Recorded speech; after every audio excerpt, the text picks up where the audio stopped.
Hi everyone. So for today's card, it's kind of a lengthy card, but I wanted to walk you through the products we're going to use to make this. So there's quite a lot going on here, so hence why it's quite a long video, but I will speed up as much of the process as I can. But I thought I'd let you know what products I've used, and then hopefully through the video you'll be able to see what I'm doing. So very quickly, these characters, and I'll show you the stamp set, are from Love and Breakfast, which is an older stamp set from Fawn. The oven is from Sprinkled with Joy, and these little dogs come from the Halloween. So it's actually a Halloween set, but I thought the dogs lent themselves brilliantly to this. So basically I have a card, a longer card. I don't normally make big cards, so this is kind of new for me. And I normally have the sentiment on the outside, but there was so much going on that I decided to leave it just on the inside.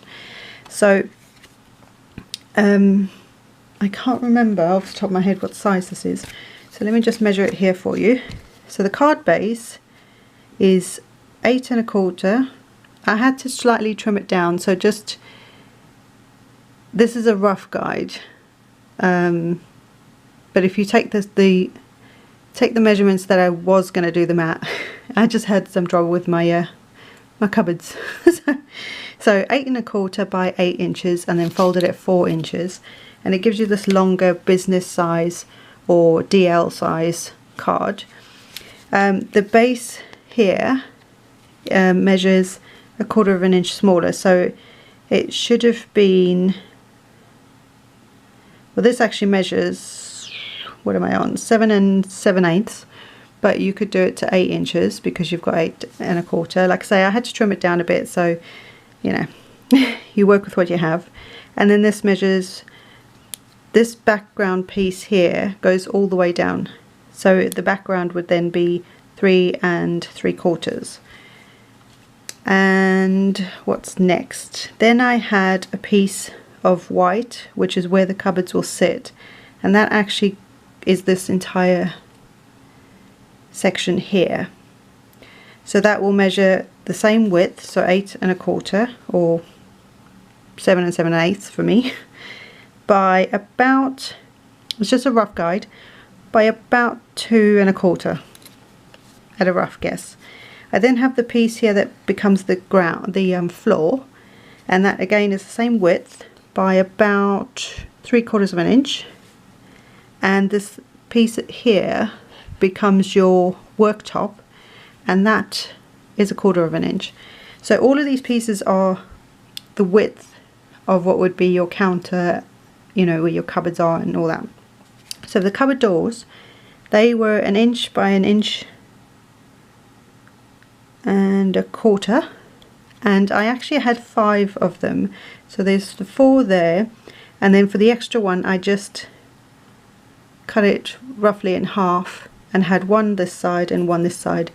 I just thought the odd numbers, although it's an even number of cupboards, when you've got the doorknobs on, it creates that odd number thing, and I think odd numbers are always a good thing.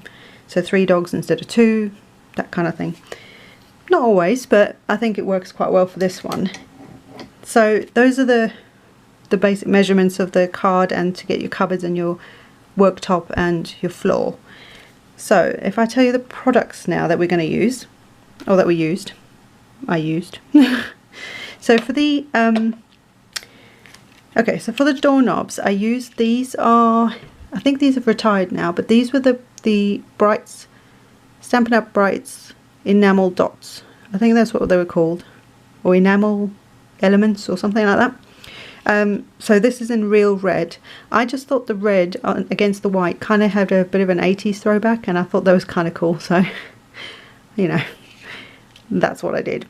So these are quite sweet though. They've got hearts and stars and all that sort of thing, but there was some smaller round ones that I used on the doors. So that's that. Let me put this over here in case I need to come back to it. So the stamp set for the main elements is Love and Breakfast, like I said, and this is an older stamp set. But like I always do, I stamp them all out, I colour them in, and then I decide what I'm going to do with them.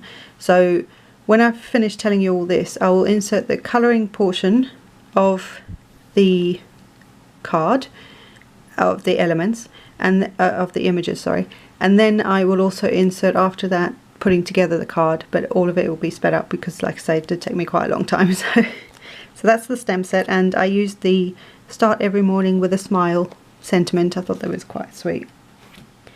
Then the dogs come from Halloween, which is a Lawn Fawn set as well. It's a Halloween set. It's obviously yellowed because I've had it for years. So and this one I can't remember the colours I used, because what I sometimes do is I will stamp a bunch of images and just colour them in, and sometimes they'll sit there for a while and sometimes I'll use them straight away. So it's because I love colouring, so I'll tend to do that. I think it's a good way to practice colouring as well. If you're, you know, if there's a product that you want to try and keep using to, you know, to make it better, that's a way to do it. So the little dogs come from there, and luckily I had 3 of them, so that was good.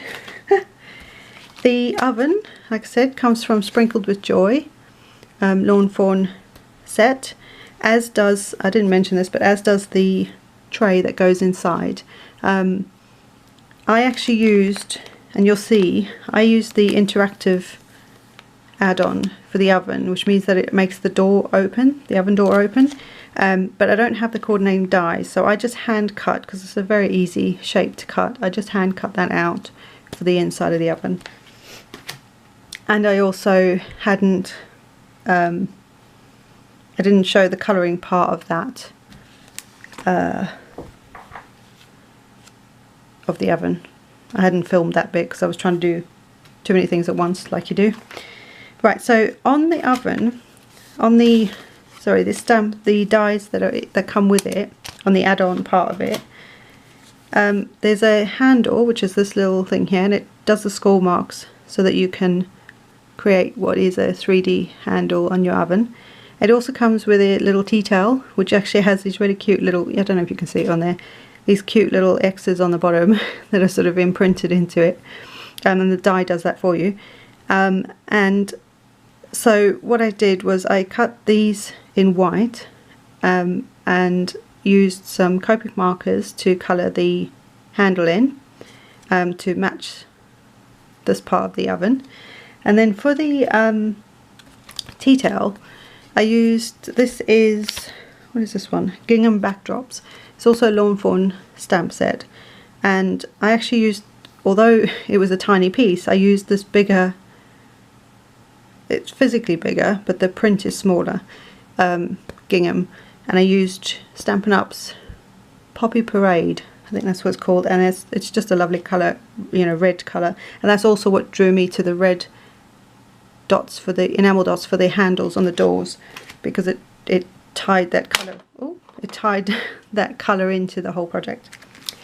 Now for the background over here, I've got I used a stencil, and I don't know, this is a folk art stencil.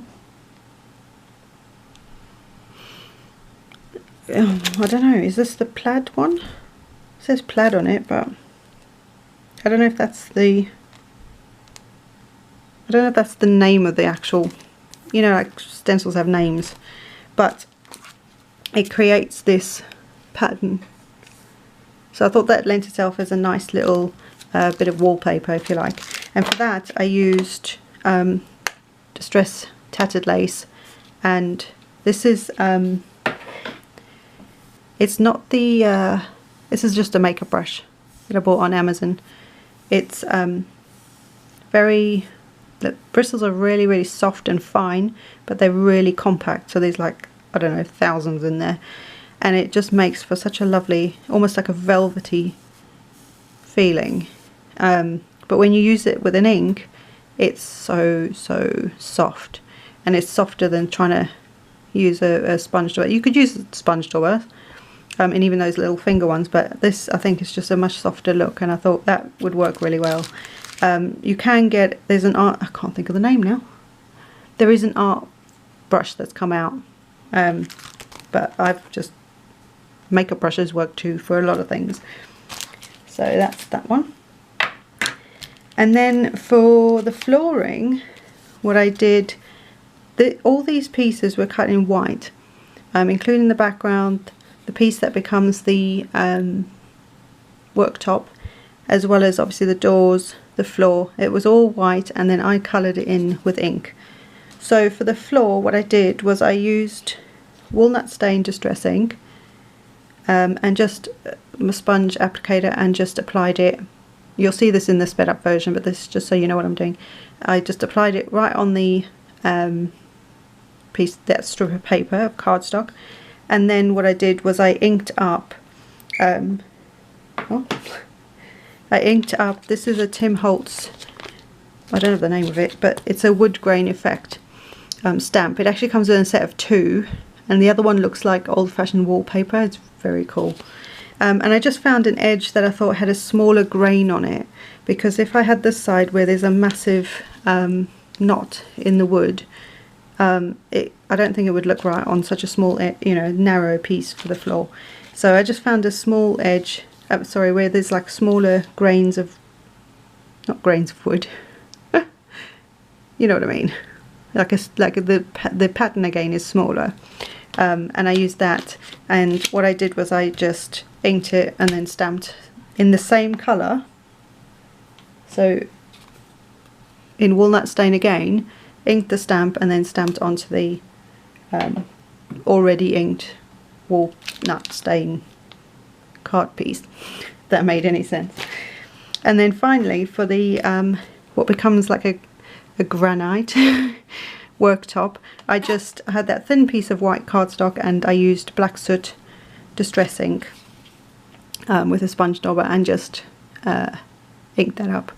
So the other thing, because they are very reactive with moisture, all distress inks are, I would, what I do, and you'll see in the video, in the next bit, is that I use a post-it note, and I'm sure I've shown you this before, but I take a post-it note, and where the sticky is, I just, on the back, I just put my hand on there, and it's enough to hold my fingers out of the ink while I'm inking it, so you don't get ink or fingerprints all over your ink, because it reacts the way it does.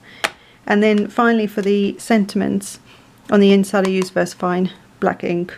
I think, no, I didn't use that for the others, but yes, I used that for the inside of the card. And then this is actually a list of the colours that I use to colour them in, but I will have them inserted on the next clip where you'll see me speed through the colouring.